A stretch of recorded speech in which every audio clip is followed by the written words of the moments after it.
kagak narikin no. Terus kan bisa mau punya Semangat belajar untuk kita semua. Berjumpa lagi dengan saya Nova Delima Panjaitan. Topik kita kali ini adalah tentang perkembangan pengaruh Hindu-Buddha di Indonesia. Yang pertama, kita bahas tentang teori masuk dan berkembangnya serta kebudayaan Hindu-Buddha di Indonesia. Penyiaran agama Buddha di Indonesia diperkirakan abad kedua Masehi.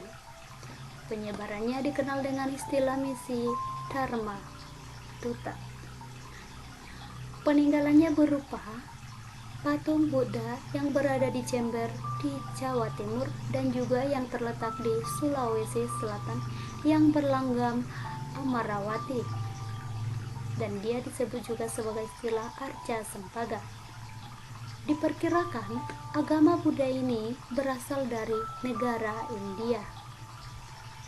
Kita lihat yang pertama ini adalah patung Buddha yang berada di Jember, Jawa Timur. Dan yang kedua itu adalah yang terdapat di Sulawesi Selatan tadi. Itu ya.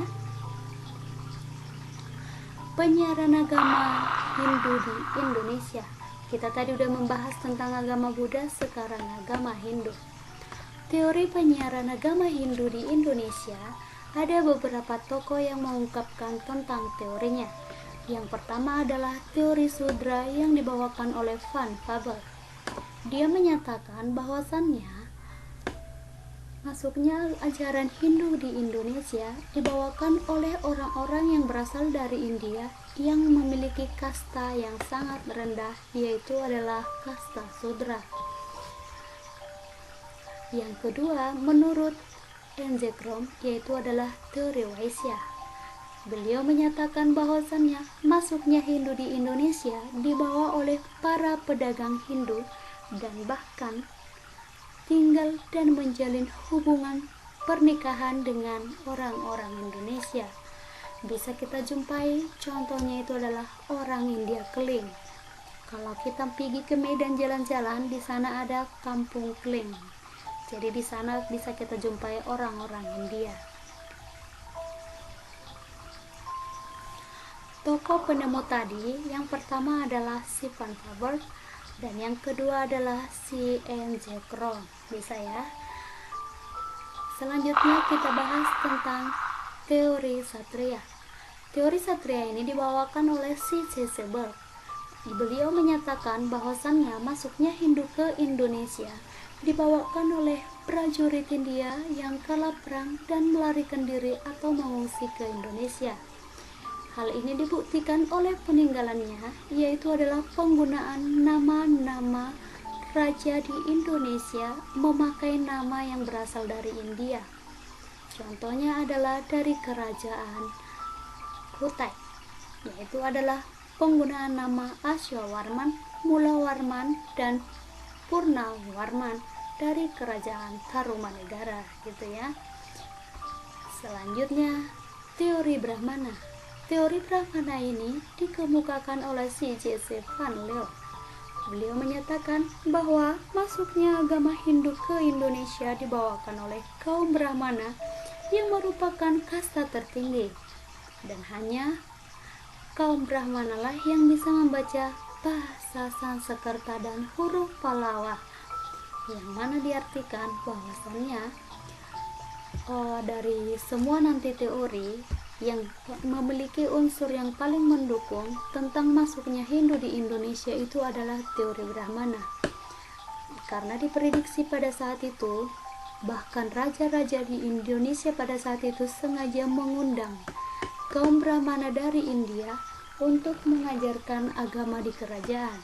Secara turun-temurun nanti masyarakat melihat raja sebagai patokan, maka ini merupakan unsur politik sehingga masyarakat juga nanti yang bisa melihat pemimpinnya dilihat bagus, maka masyarakat secara sadar atau tidak sadar, secara langsung atau tidak langsung akan mengikuti pimpinannya, gitu ya. Sehingga semakin berkembanglah nanti agama Hindu. Tokoh yang selanjutnya adalah si Chancellor. Dan yang terakhir ini adalah si Van Leeuwen. Bisa ya?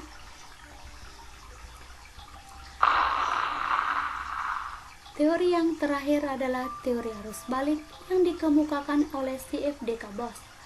Beliau menyatakan bahwasannya masuknya Hindu-Buddha ke Indonesia karena sikap aktif dari bangsa Indonesia itu sendiri yang sengaja belajar ke India.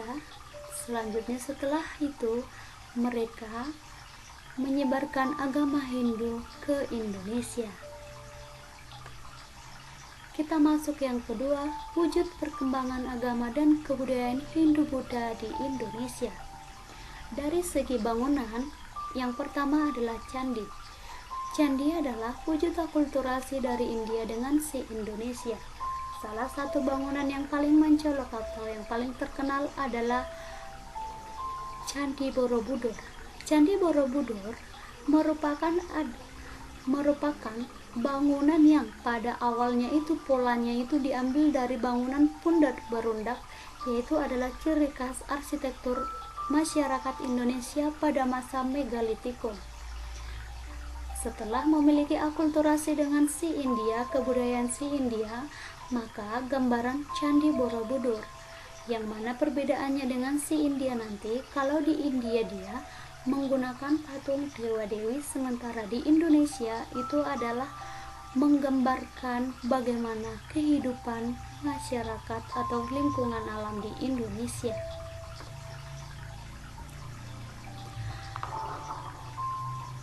Tokoh penggagas si arus balik tadi adalah si F.D.K. Bos. Jadi ini gambarnya ya, bisa diperhatikan. Dan inilah peninggalan bangunan Candi Borobudur. Jika kita mau jalan-jalan, boleh nanti ke sana ya. Semoga si COVID-19 segera berlalu. Dalam bidang seni rupa atau seni lukis, yaitu adalah patung Buddha di daerah Sempaga di Sulawesi Selatan, itu yang tadi ya. Kemudian ada patung Buddha di Jember di Jawa Timur. Dan selanjutnya kita masuk kepada relief pada Candi Borobudur yang menceritakan kisah perjalanan Siddhartha Gautama. Dan relief Candi Borobudur Siddhartha Gautama udah tadi ya. Kemudian relief Candi Prambanan. Yang pertama ini adalah patung Buddha dari Jember, itu yang pertama tadi kita tampilkan ya. Dan yang kedua ini adalah patung Buddha di Sempaga, Sulawesi Selatan. Boleh kita lihat, yang di sebelah kiri ini adalah nuansa dari Candi Borobudur. Jadi di dinding Candi Borobudur itu bisa kita melihat, di sana digambarkan itu adalah nuansa kehidupan masyarakat Indonesia. Bisa kita lihat ya, ada perahu, kemudian masyarakat yang taat kepada raja. Nah, bisa kita lihat ya. Sementara yang di samping ini adalah relief dari Candi Prambanan.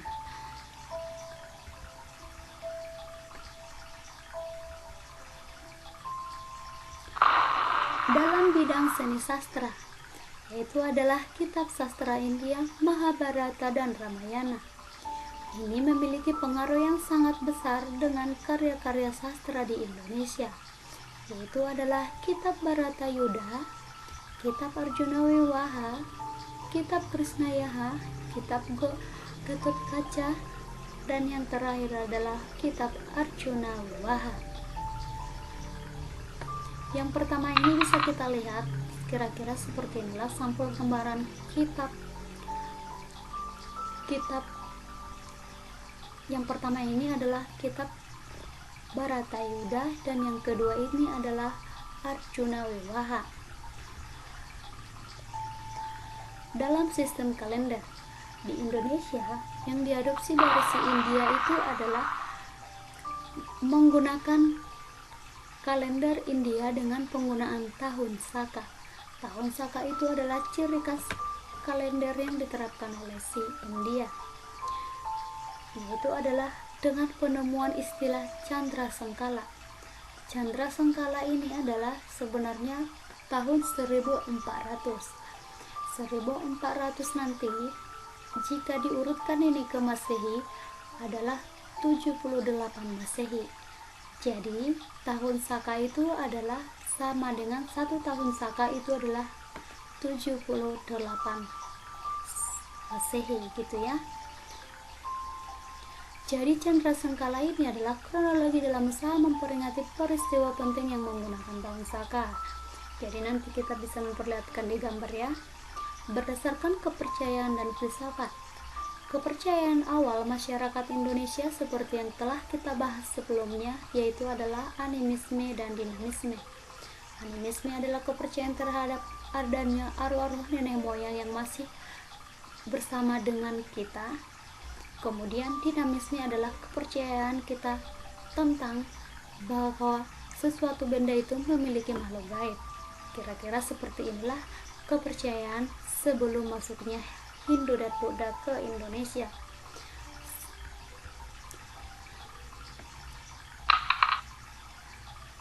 Sekarang ini adalah gambaran Chandra Sengkala. Penggunaan tahun Saka yang tadi adalah Sirna Ilang Kertaning Bumi, yang artinya adalah 1400 tahun Saka. Ini setara dengan 78 Masehi gitu ya. Satu tahun Saka itu sama dengan 78 Masehi. Jadi ini dikisahkan dengan runtuhnya kerajaan Masehi. Kerajaan Masehi, kerajaan Majapahit. Jadi kalau dihitung ditambahkan dengan 78, berarti bisa dipastikan bahwa runtuhnya kerajaan Majapahit adalah 1478 tahun yang lalu. Kira-kira gitu ya.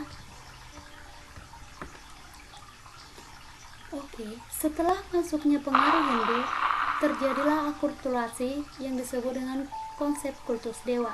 Tadi udah kita jelasin ya, bahwasannya kepercayaan masyarakat Indonesia awalnya itu adalah animisme dan dinamisme. Setelah masuknya Hindu dan Buddha, maka terjadilah yang disebut dengan akulturasi, yang disebut dengan kultus dewa atau raja. Yang artinya di sini adalah kepercayaan terhadap raja yang menjadi utusan dewa gitu ya. Raja dianggap merupakan utusan dewa. Contohnya adalah air langga. Air langga dikultuskan itu sebagai wujud dari Dewa Wisnu, sementara Kertanegara dikultuskan sebagai jelmaan Dewa Siwa. Boleh kita lihat yang menjadi gambaran patungnya si air langga yang di sebelah kiri, dan yang di sebelah kanan adalah negara Kertagama. Kertanegara gitu ya. Jadi si air langga ini dikultuskan atau digambarkan sebagai Dewa Wisnu, Dewa Pelindung, sementara si Kertanegara ini dikultuskan sebagai Dewa Siwa atau ada disebut sebagai Dewa Perusak gitu ya. Jadi kepercayaan Hindu itu sebenarnya beraliran dua, yaitu adalah Hindu Siwa, Hindu Awisnaya, dan Hindu Siwa. Waisnaya itu adalah yang beralirankan kepada si Dewa Wisnu, sementara Hindu Siwa yaitu adalah yang beraliran atau menyembah Dewa Siwa gitu ya. Jadi udah bisa kita bedakan ya kepercayaan masyarakat Indonesia itu sebelum dan setelah masuknya Hindu Buddha. Kalau sebelum tadi adalah kepercayaannya itu terhadap arwah nenek moyang, yaitu adalah animisme, dan kepercayaan terhadap benda-benda yang memiliki kesaktian yang atau disebut dengan dinamisme. Setelah masuknya si Hindu dan Buddha, maka berubah menjadi kepercayaan terhadap dewa-dewi gitu ya. Dalam bidang pemerintahan bagaimana? Sebelum masuknya Hindu dan Buddha di Indonesia, dalam bidang pemerintahan, seorang pemimpin itu dikepalai oleh seorang kepala suku. Kepala suku ini dipilih secara demokratis. Kenapa? Setiap anggota kelompok berhak memilih siapa yang paling tepat sebagai kepala suku adalah sebagai orang yang dianggap bisa memimpin dan melindungi, mengayomi mereka dari segala jenis bahaya. Dan pada saat itu diistilahkanlah itu dengan istilah primus inter pares. Bagaimana setelah masuknya Hindu dan Buddha berubah dari kepala suku menjadi sistem monarki atau kerajaan, yaitu adalah pemimpin dipilih berdasarkan garis keturunan atau disebut dengan secara turun-temurun. Yang awalnya tadi demokratis berubah menjadi kerajaan atau monarki, gitu ya. Kehidupan sosial, politik, dan ekonomi budaya pada masa kerajaan Hindu Buddha. Dalam sistem dan struktur sosial masyarakat, kita lihat dulu pada masa kerajaan Hindu. Pada masa kerajaan Hindu, penerapan sistem kasta, kalau dia di India, digunakan untuk membedakan bangsa Arya dengan bangsa Dravida. Sementara di Indonesia, penerapan sistem kasta itu digunakan untuk menunjukkan status sosial. Apakah dia kelas yang menengah, atas, dan ke bawah, kira-kira gitu ya. Sementara untuk kasta sendiri ini lebih kepada lunak, yang artinya adalah enggak terlalu seketat yang di India. Kalau di India dia, bangsa Arya itu enggak boleh jumpa dengan bangsa Dravida. Sementara di Indonesia, yang kelas menengah dengan kelas atas boleh jumpa, tetapi status sosial yang berbeda, gitu ya. Masa kerajaan Buddha. Pada masa kerajaan Buddha, kelompok biksu dan kelompok biksuni. Kelompok biksu inilah yang disebut kepada biksu yang memiliki jenis kelamin laki-laki, dan biksuni itu adalah biksu yang memiliki jenis kelamin perempuan. Dan kelompok masyarakat adalah umum, yang artinya adalah bebas, tidak ada yang namanya kasta, gitu ya. Mobilisasi antar kelompok terbuka dibandingkan dengan sistem dalam masyarakat Hindu yang cenderung bersifat tertutup. Sudah pasti ini ya, sudah pasti lebih terbuka di Buddha ini dibandingkan di Hindu tadi, karena di Hindu dia berlaku kasta, sementara di Buddha tidak berlaku yang namanya kasta, yang artinya adalah duduk sama rata dan berdiri sama tinggi, gitu ya. Sistem birokrasi pemerintahan. Struktur birokrasi kerajaan Hindu Buddha di Indonesia, contohnya kita ambil dulu kerajaan Sriwijaya. Ciri-cirinya itu adalah struktur birokrasi langsung. Kenapa? Karena di sana seorang raja itu memiliki peran dalam pengawasan terhadap tempat yang strategis, kemudian memberikan penghargaan sekaligus menjatuhkan hukuman kepada penguasa daerah apabila bersalah. Jadi di sini raja memiliki peran sebagai kepala negara dan kepala pemerintahan. Jadi raja yang memegang kedua jabatan, kepala negara dan kepala pemerintahan. Sedangkan di kerajaan Mataram kuno, sistem pemerintahan birokrasinya itu adalah raja itu sebagai kepala negara, sementara Sri Maharaja dalam pelaksanaan pemerintahan dibantu oleh stafnya, gitu ya. Jadi kepala negara Sri Maharaja ini dibantu oleh kepala stafnya, gitu ya, yang memiliki gelar yaitu adalah Rakyani Hino, Rakyani Halu, dan Rakyani Sirika. Jadi bisa kita bedakan Sriwijaya dengan Mataram. Kalau Sriwijaya tadi raja yang memegang kepala negara dan kepala pemerintahan. Kalau dia dalam Mataram kuno, raja itu hanya sebagai kepala negara, sementara yang menjalankan pemerintahannya adalah stafnya yang dibantu oleh beberapa anggotanya, gitu ya. Kita lihat dulu gambaran kerajaan Majapahit. Dalam birokrasi pemerintahan Majapahit, raja bertindak sebagai kepala negara dalam menjalankan tugas sehari-hari. Tetapi dia dibantu oleh Mahapati. Kemudian ada 3 menteri dan Bhatara Sapta Prabu atau disebut dengan istilah Dewan Penasehat Raja. Jadi berbeda-beda setiap kerajaan, tidak ada yang samanya. Dan yang bertindak sebagai raja bawahan ada lagi raja bawahannya, yaitu adalah putra mahkota atau pangeran Majapahit. Dan untuk urusan keagamaan itu ditugaskan kepada Dharma Dyaksa Dan Dharma Diaksa ini dibagi dua lagi. Dharma Diaksa untuk mengurus agama Hindu itu adalah Kasyawan, dan untuk yang mengurus agama Buddha itu adalah Kasogatan. Dalam bidang ekonomi, sistem pajak, raja menyerahkan seluruhnya kepada penguasa daerah. Penguasa daerah lah yang menyerahkan ini nanti sebagian pungutannya dalam bentuk upeti kepada sang raja. Kalau dia dalam bidang pertanian, raja yang bersama stafnya bertindak selaku penyuluh, motivator, dan membantu distribusi hasil pertanian apabila dibutuhkan. Sementara dalam sistem perdagangan, pemerintah bertindak sebagai fasilitator dan mediator yang berhubungan dengan dalam dan luar negeri. Demikianlah topik pembahasan kita kali ini. Semoga bermanfaat. Sekian dan terima kasih.